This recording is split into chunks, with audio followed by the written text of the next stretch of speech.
Hi everyone.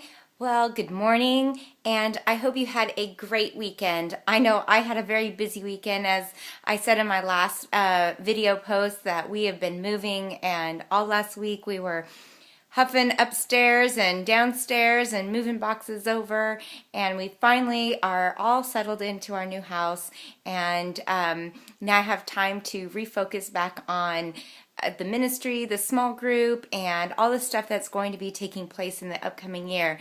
So I want to welcome all of you that are doing our online Bible study, A Confident Heart. We are going into two really awesome chapters. Chapter 7 is about failure, and chapter 8 is about when we don't feel like we have nothing special to offer someone. But today I really want to talk to you about failure.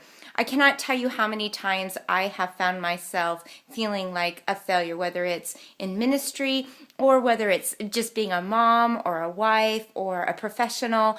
There have been so many times where I just wish I could hit the do-over button and thought to myself, why did you do that? That was so dumb. You shouldn't have done that. And thought a million times over why I felt like I did it so wrong. I remember one time I was in charge of a spouse support group through the base when my husband was active duty.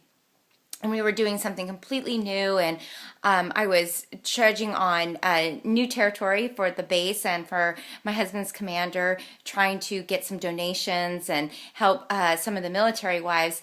And when we were going to be doing a tea, I thought, well, I'll go out to some of the local vendors and I will get them to donate special items to our military wives, and it would be great. And I typed up a letter and sent it off to my husband's commander so he could sign it, thinking, oh, of course, this is a great idea. He'll sign it and he'll think I'm wonderful. But before I got the letter signed, I decided I would go out and solicit some donations, took some donations from some local vendors and stores and whatnot, only to come home to an email that said, sorry, we can't do this. It's against regulations, blah, blah, blah. And I thought to myself, oh my gosh, I've already done this. I've already said that he would say yes. And I felt like the biggest idiot and the biggest failure, and like I had made such a huge mistake. So I had to humble myself. I had to go to his office, and I had to tell him what I had done, only to have him say to me, Beth, it was a mistake. And if we never make mistakes, we can't learn. And he really helped me to look at failure and mistakes completely different. He reminded me that I just don't know what I don't know, and that it was a mistake, and it wasn't an unfixable mistake, and that I could start over again. I grew up in a home where often the mistakes came with affection, or my successes came with affection and my mistakes came with rejection. Not so good. So when I made a lot of mistakes growing up as an adult, I just figured that when I made those mistakes that people would reject me. And that commander at that time taught me that mistakes are there so we can learn. And I just want to encourage you, if you're looking at your laundry list of mistakes and failures, I want you to look at them as learning tools, not as something that you did and you should have known better, because we don't know what we don't know.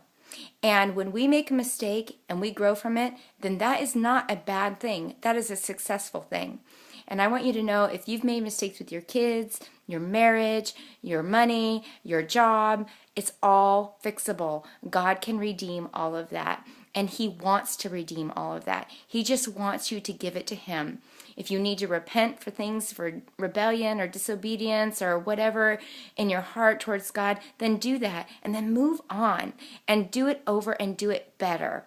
I know that these next two chapters are going to be powerful chapters in your life, as they were in mine. So you just get in there, dive in there, do those questions, and talk to us on the board about what God is teaching you and what He's showing you about mistakes and what you have to offer. You take care, and we'll see you soon. Bye-bye.